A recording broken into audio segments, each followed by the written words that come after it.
Welcome back everybody, saudara semuanya khusus di Indonesia.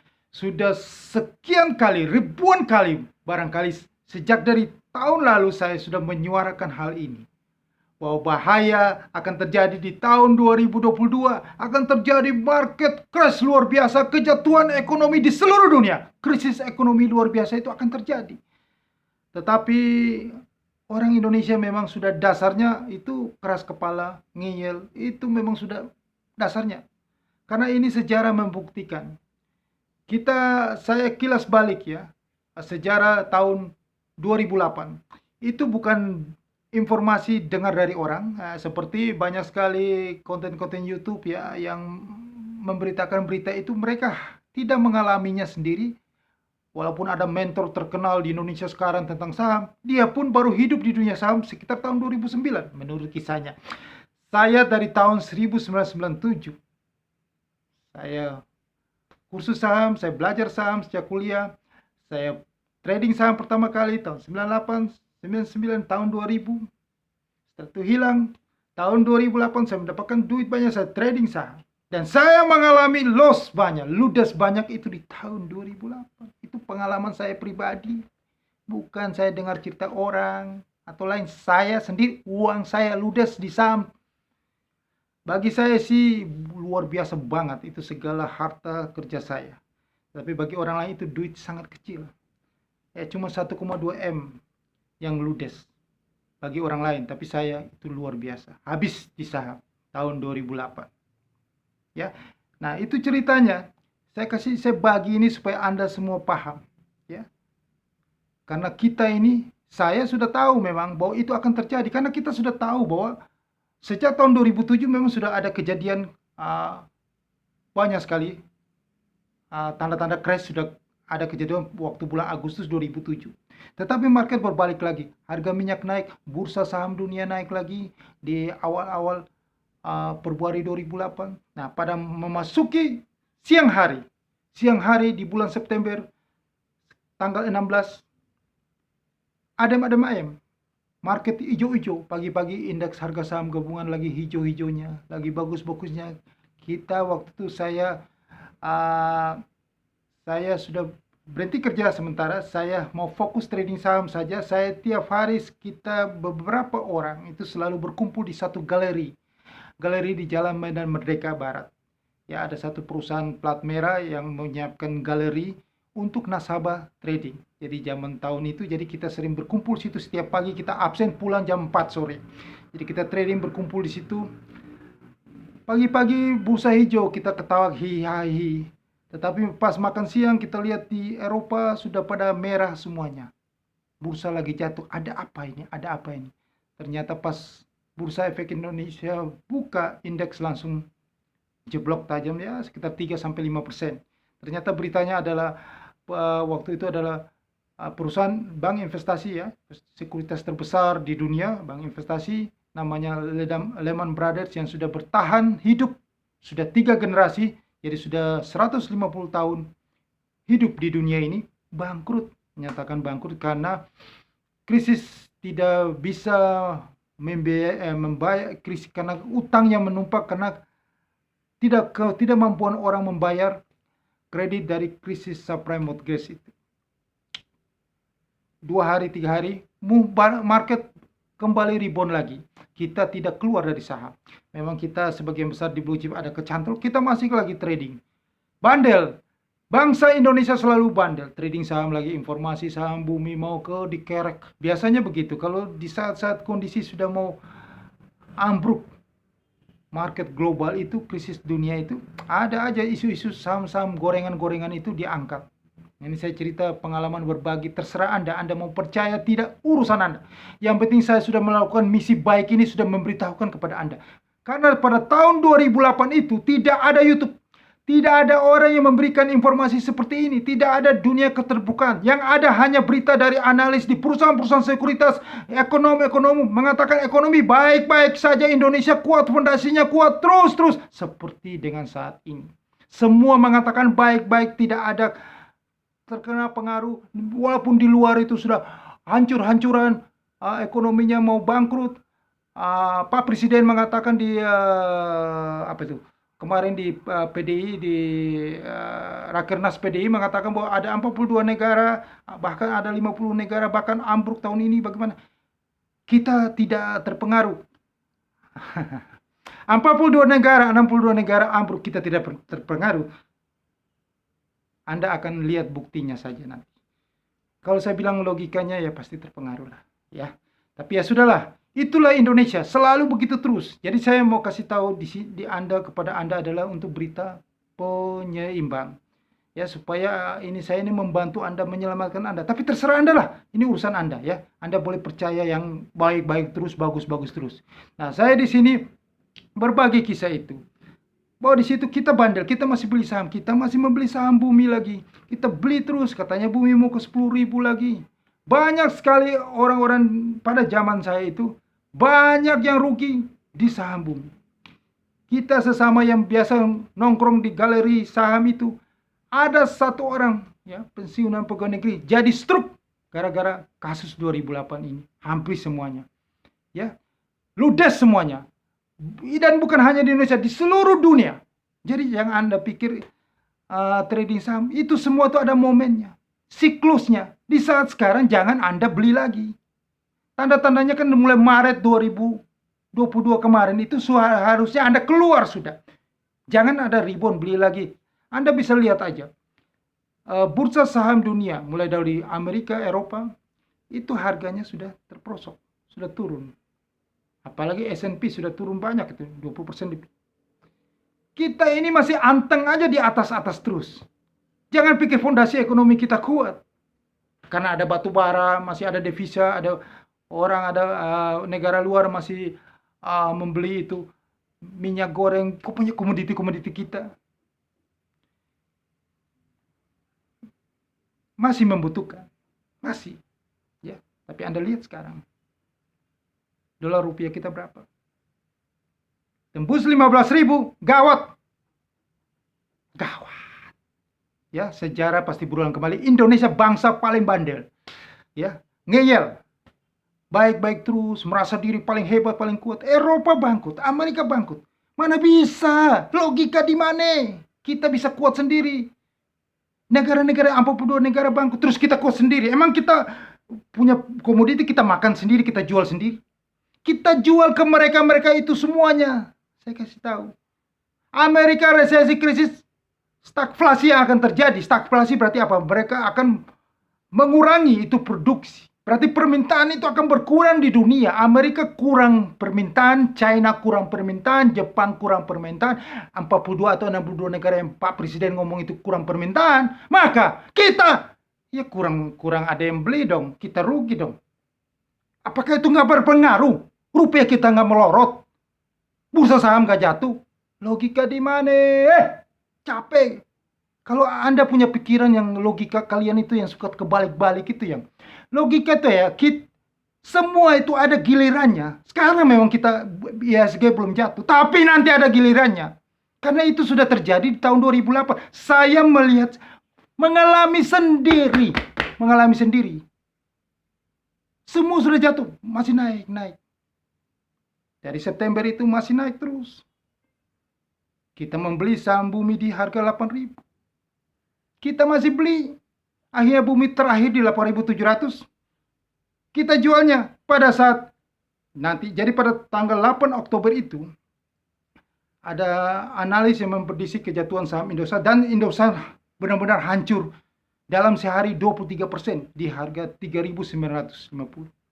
Nah, saat itulah benar-benar IHSG, Indeks Harga Saham Gabungan Bursa Efek Indonesia, jatuh dalam 10,38%. Nah, dari situlah baru ketakutan, baru panik. Oh iya, benar sudah krisis. Nah, kalau Bursa Efek Indonesia, IHSG belum jatuh sampai 10%, bangsa Indonesia tidak takut. Kebal mereka. Nggak apa-apa, balik lagi.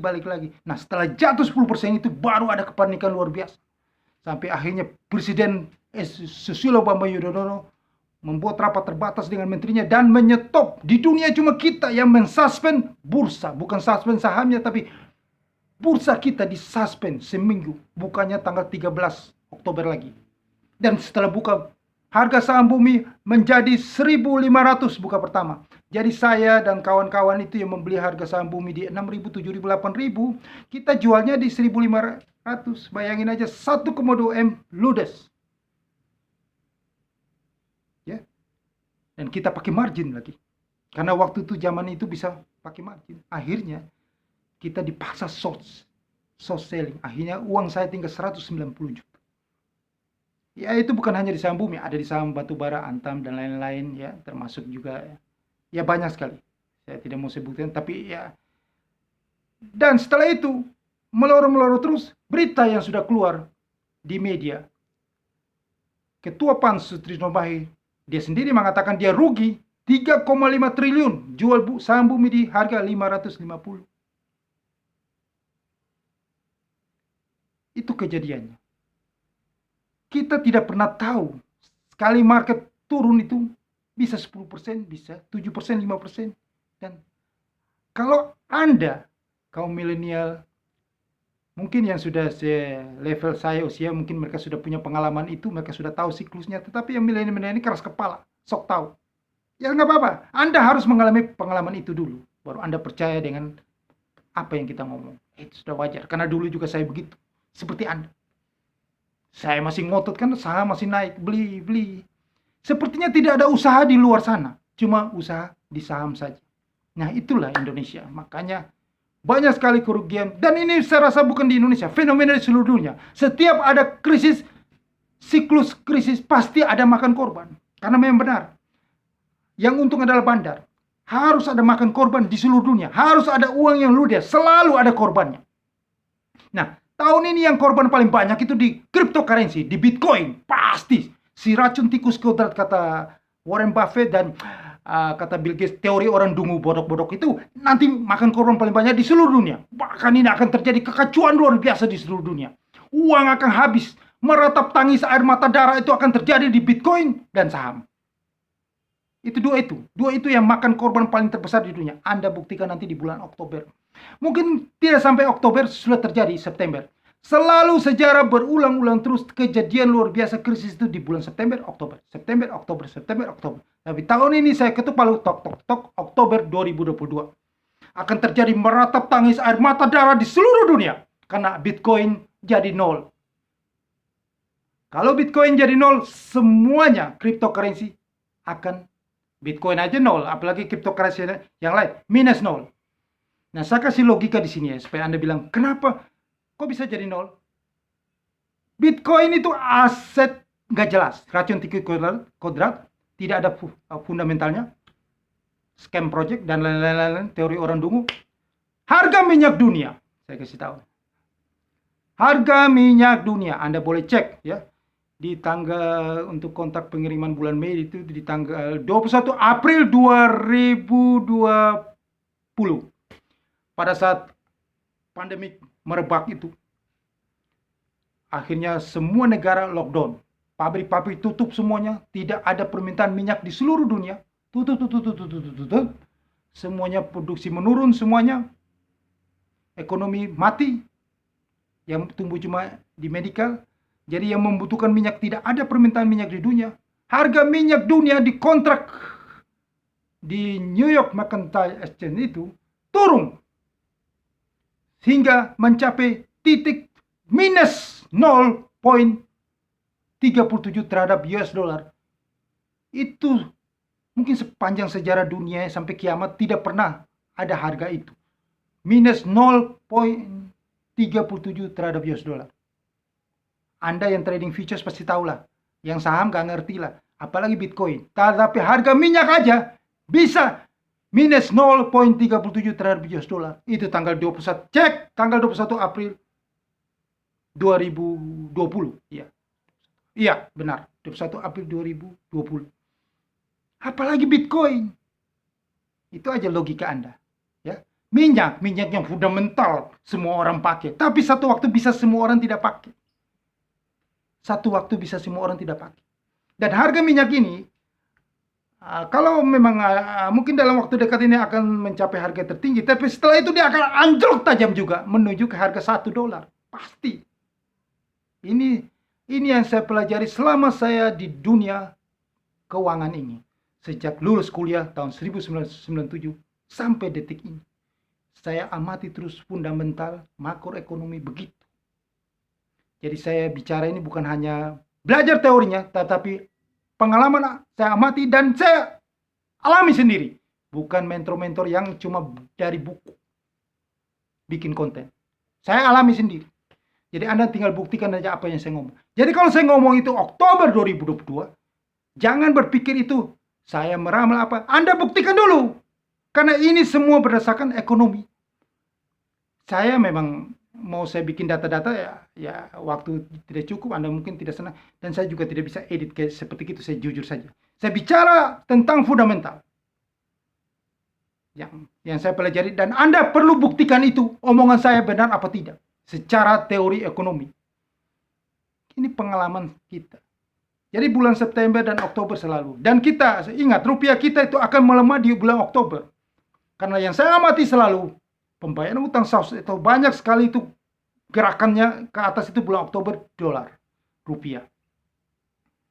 Jadi rupiah akan menuju 18.000 itu pasti di bulan Oktober 2022.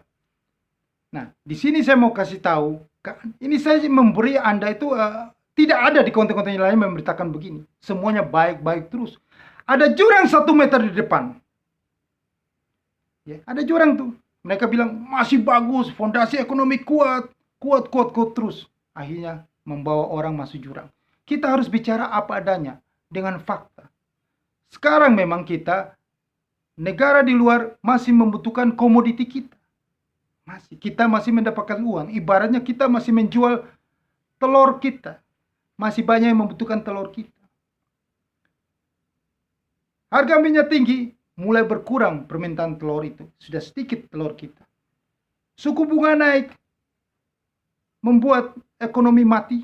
Ya, itu memang sengaja dibuat ekonomi jadi turun melemah supaya harga bisa turun. Ya, akhirnya kalau ekonomi sudah kesulitan duit, cash ya, semua bursa saham jatuh pada rugi semuanya, ya mereka sudah kesulitan, maka perusahaan-perusahaan karena banyak juga warga yang daya belinya sudah berkurang, akhirnya mengurangi itu produksi. Semakin mengurangi produksi, ini yang seperti terjadi di awal tahun sejak pandemi itu, harga minyak bisa melorot tajam, maka minyak akan turun tajam, minyak melorot sampai nol. Akhirnya apa? Kita juga kan tidak ada permintaan minyak, berkurang. Akhirnya rupiah kita semakin melorot juga. Satu waktu siklus itu akan menurun, maka rupiah kita semakin menurun dan bursa saham kita akan anjlok. Itu siklus ekonomi. Tidak ada yang grafiknya naik-naik terus. Tidak ada koreksi. Ada koreksi. Udah pasti.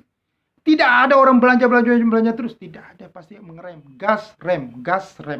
Itulah dalam kehidupan, hukum kehidupan begitu. Jadi kalau saya katakan rupiah akan 18.000, bursa saham, indeks harga saham gabungan itu anjlok. Itu bicara yang pasti. Karena saya sudah mengalami siklus itu berulang-ulang. Waktu tahun 2008, karena langkah dari SBY dan Sri Mulyaninya mereka tim ekonominya mensasmen bursa, dan kita melakukan langkah yang namanya keep buying itu, produk-produk lokal dibeli, apa segala macam. Akhirnya yang lolos dari krisis keuangan dunia itu subprime mortgage tahun 2008 hanya Indonesia, China, dan India. Secara siklus ekonomi, kita harus mengalami hal itu mungkin di tahun 2022 ini. Dan saya pastikan itu akan terjadi. Logika saja yang saya ulang lagi tadi itu, negara besar Amerika, China, Jepang, mereka akan mengalami itu. Kita kan mereka yang membelanja barang kita. Emang itu tidak berdampak dengan negara kita? Anda cerna sendiri, ya. Nanti salah lagi saya ngomong. Ini saya bicara ini untuk menyelamatkan Anda, karena memang orang Indonesia itu bandel sekali. Kalau ada yang kasih tahu yang ini, mereka selalu maunya baik-baik terus. Padahal tidak ada di dunia itu baik-baik terus. Harus ada berimbang. Bahwa ini berita yang saya sudah alami sendiri. Maka saya kasih tahu ini. Karena saya dari tahun kemarin sudah melihat bahwa tahun 2022 akan ambruk. Dan itu terjadi kan, suku bunga naik. Di saat suku bunga tinggi, bisnis pasti mati. Properti tidak bisa jalan tahun ini, tahun depan. Dari tahun lalu sudah sepi penjualannya. Jangan bikin berita bahwa animo masyarakat membeli properti. Dari mana? Uang dari mana? Itu berita-berita yang sangat menyesatkan orang. Pada kenyataan properti sepi. Jika properti sepi, itu bisnis ekonomi menurun. Kuncinya di situ. Anda harus pahami itu. Ini siklus ekonomi, ini ekonomi dasarnya, basicnya itu. Jangan sampai terjadi seperti itu yang Anda alami. Sekarang Anda beli saham, apalagi saya sebenarnya tidak ingin bicarakan tentang saham lebih banyak, bicarakan tentang trading, karena Anda trading di futures market. Di saat kondisi sekarang Anda akan dapatkan profit yang luar biasa. Anda trading contract for driven CFD, Anda trading forex, Anda trading indeks saham, ya. Anda akan dapat keuntungannya luar biasa karena market itu cenderung ke selatan. Jika tren market ke selatan, Anda tidak mau trading, Anda hold posisi, Anda dapat. Karena masih ada titik-titik harga terendah belum tercapai. Mata uang ada titik terendah, dolar yen belum sampai 146, ya, pound sterling belum sampai 1,4, euro belum 0,5. Masih banyak kesempatan, ya. Dow Jones belum sampai ke terendahnya, Nasdaq belum sampai ke 5.000, masih ada kesempatan. Karena suku bunga belum tinggi. Ini peluang yang saya sampaikan kepada Anda. Nah, kalau saham ini, Anda lihat sendiri, logika Anda saja. Tidak usah lihat chart grafik. Itu harga 7.228 aja, itu udah susah tembus. 7.228 ISG tertinggi. Pada tahun 2008, ya. Pada 9 Januari itu kita mencapai level tertinggi sepanjang sejarah 2.800, ya. ISG, dan anjlok sampai ke level 1.100. Nah, itu ada penurunan sekitar 59% dalam 1 tahun. Nah, tahun ini sampai Oktober 2022 ini, saya andaikan ini hanya turun. Jika Wall Street turun 90%, kita dari harga tertinggi 7.228 turun 50%. Jadi di 3.588 yang saya sudah buat di konten khusus tentang ISG akan menuju 3.588. Anda buktikan nanti di bulan Oktober 2022. Siapa yang paling benar? Saya bicara ini adalah untuk menyelamatkan Anda. Jadi Anda jangan komen yang negatif. Kalau Anda tidak tetap percaya bahwa indeks harga saham kita akan naik, kita tidak terpengaruh dengan krisis, negara lain biar mampus, Amerika, Cina, apa semua 42 negara atau 60 negara yang IMF katakan, yang dibicarakan oleh Pak Presiden itu bangkrut, kita enggak. Ya udah, beli saja saham. Jangan Anda menyesal Anda beli di pucuk. Anda tunggu 3 tahun baru harga itu berbalik. Karena ini pengalaman yang kita sudah alami. Jangan sampai beli di pucuk. Ya terserah Anda, pilihan di tangan Anda. Yang penting saya hadir untuk Anda punya berpikirnya. Jadi Anda itu punya bahan untuk menganalisa. Karena zaman dulu kita tidak ada yang memberitakan begini.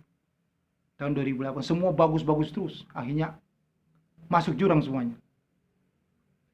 Analis di TV di mana bicara bagus-bagus terus. Nah, sekarang kenapa saya berteriak terus? Kenapa? Masakan saham GoTo harus ke 800 dalam waktu dekat ke 500. Anda buktikan saja. Saya bilang Oktober 50 perak. Anda nanti buktikan ya. Supaya Anda percaya siapa yang paling benar di sini. Pengalamanlah yang paling benar atau yang teoritis, yang lihat chart tiap hari itu, yang bikin metode chart itu, atau pengalaman yang berbicara. Ya, 50 itu kelihatan, men. Saham sehebat Amazon aja anjlok tajam harganya. Anda boleh cek. Sekelas dunia Amazon. Meta Platform, ya. Yang dulu Facebook sekarang jadi holdingnya Meta Platform. Ada Facebook, ada Instagram, ada WA. Yang Anda di seluruh dunia memakai WA, Instagram, Facebook. Itu aja sahamnya turun tajam. yang punya kapasitas pasar sampai 827 miliar US dollar. Jadi kalau goto ke 50, itu sangat wajar di Oktober itu. Kalau ke 500 atau ke 800, itu saya sudah nggak injak bumi saya. Anda semua mungkin nggak injak bumi itu. Terlalu hayalan yang menyesatkan. Nanti kalian beli di pucuk nanti. Kasihan, banyak orang nanti menyesal nanti. Sama lagi dengan sekarang Anda masih masuk beli saham karena terpengaruh berita bagus, fondasi ekonomi kuat. Nanti Anda beli di pucuk. Yang sudah menjual saham sudah ketawa-ketawa, kipas-kipas. Anda beli di pucuk. Anda berharap beli, ada orang lain beli di harga tinggi lagi. Seperti yang Bill Gates ngomong itu. Semuanya sama. Di era sekarang banyak itu.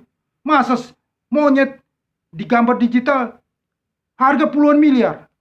Apa manfaatnya buat ekonomi itu beli seperti itu? Token yang gak jelas. Katanya dengan narasi mengganti mata uang US dollar. Orang gila. Nantilah tunggu kehancurannya. Nah itulah. Semua itu kenapa? Logika tuh harus pakai logika yang waras. Jangan logika yang nantilah kita kembali ke asalnya. Ya, semua itu kembali ke logika yang waras secara ekonomi. Tidak ada yang gila-gilaan harga keuntungan yang instan yang besar di kripto, di NFT, di saham koring-koringan. Tidak ada. Ujung-ujungnya loss juga. Coba tanya cerita orang-orang yang trading saham itu semuanya. Ujung-ujung tidak ada untung. Anda untung di sini banyak. Besok Anda rugi lagi di sini. Begini terus Anda. Anda timbangan aja begini. Kalau Anda mau untung di saham, Anda jadi bandar. Saya pernah menjadi temannya bandar. Saya untung banyak. Tapi setelah itu harus seperti itu lagi. Kalau tidak, Anda cuma dengar-dengar rumor-rumor sana. Ya Anda begini. Naik, besok rugi. Besok naik, besok rugi. Anda capek buang waktu saja. Nah, saya kasih tips. Nah, di tempat lain nggak pernah kasih tips. Nah, saya kasih tips. Supaya Anda mau eksis, uang Anda, aset Anda nggak melorot, itu sudah hukum ekonomi fundamental makroekonomi sudah tidak bisa dibantahkan. Anda ganti uang Anda pergi ke bank rupiah, Anda ganti dengan tabungan US dollar. Itu sudah paling valid dan benar. Anda menikmati keuntungan US dollar yang tinggi ini dan spread jika rupiah ke 18.000. Itu sudah paling benar. Ganti dengan US dollar di saat kondisi ini. Ini namanya teori ekonomi yang Anda belajar di semester pertama di Fakultas Ekonomi. Sudah paling benar. Tidak bisa dibantahkan lagi. Jangan kalau keuntungan yang besar dalam waktu singkat itu mustahil. Itu Anda bisa dapat tapi habis itu Anda terperosok lagi. Kita sudah mengalami hal itu sudah lama. Sebelum Anda mengalami, kita sudah mengalami. Bahkan kita, kalau kita ini orangnya raja tega, kita sudah bisa bikin skim tentang money game itu. Kita tahu. Tapi kita bukan orang tipe seperti itu. Saya menyuarakan kepada Anda hal yang baik. Tetapi Anda tidak pernah mau mendengar apa kata saya. Biasa, itu di dunia gitu. Ya. Mereka senang itu yang gak benar itu senang banget. Ya. Kalau kita bicara tidak pernah, kita sudah mengalami. Ya, ingat itu. Tapi nggak apa-apa, Anda perlu buktikan nanti ya, Oktober 2022. Nah, jika Anda ludes habis, baru Anda percaya. Biasanya begitu. Biasanya itu sudah pasti begitu. Itu hukum alam. Dan di dunia begitu, bukan hanya di Indonesia, di dunia. Setiap ada kejadian market crash di dunia, krisis ekonomi, tetap ada berita banyak orang yang rugi, banyak orang yang menangis-nangis kehilangan uangnya. Itu selalu terjadi berulang-ulang. Walaupun sudah banyak sekali orang pintar membuat buku, Warren Buffett, apa segala macam, tetapi tetap sejarah tetap berulang. Banyak sekali orang rugi. Bill Gates kemarin sudah mengatakan teori orang bodoh. Banyak sekali orang di pasar yang membeli satu aset di harga yang tinggi. Terus dia berharap nanti ada orang lain yang beli di harga lebih tinggi dari dia. Jika tidak ada orang lain yang membeli di harga lebih tinggi dari dia, maka harga itu akan ambruk tajam. Seperti contoh ada cerita bahwa pengusaha Malaysia membeli cuitan pertama Jack Dorsey di NFT seharga 42 miliar. Ya mungkin sekitar itulah, saya nggak tahu persis ya. Tetapi setelah itu diceritakan bahwa orang pengusaha Malaysia itu menjual cuitan lagi Jack Dorsey di NFT dan tidak ada yang menawar lebih tinggi dari itu. Ada yang menawar di harga 4 jutaan. Bangkrutlah dia. Nah seperti itu akan terjadi di saham juga. Anda sekarang membeli berharap kalau Harga saham GoTo mau ke 800.000, Anda beli. Anda berapa? Ada yang beli lebih tinggi lagi. Anda memang luar biasa pintarnya. Oke, terima kasih atas konten yang bermanfaat ini. Semoga Anda mendapatkan pencerahan ya, supaya Anda bisa selamat dari kondisi yang luar biasa nanti terjadi. Ya, saya hanya memberikan, Anda tidak perlu percaya dengan saya, tapi Anda perlu buktikan. Bagi yang percaya silakan, tetapi ini hanya bahan edukasi. Ini murni edukasi berdasarkan pengalaman saya. Jadi saya tidak perlu Anda percaya dengan saya. Anda perlu buktikan saja. Oke? Terima kasih dan sebarkan ke semua orang supaya mereka juga mendapatkan wawasan yang baru sebagai bahan pertimbangan mereka ke depan. Dan jangan lupa subscribe channel YouTube ini dan tekan loncengnya. Ya. Dan juga kalau Anda ingin trading futures, karena peluang terbesar sekarang adalah trading futures di indeks saham, di currency market ya, forex, dan CFD. Anda email saya sertakan email untuk edukasi buat Anda. Dan jika Anda sudah trading futures di tempat lain, jika Anda percaya saya, Anda beranggapan bahwa saya punya sinyal-sinyal bisa dipercaya, Anda join di link broker yang saya sudah sediakan di deskripsi di bawah ini. Sukses untuk Anda.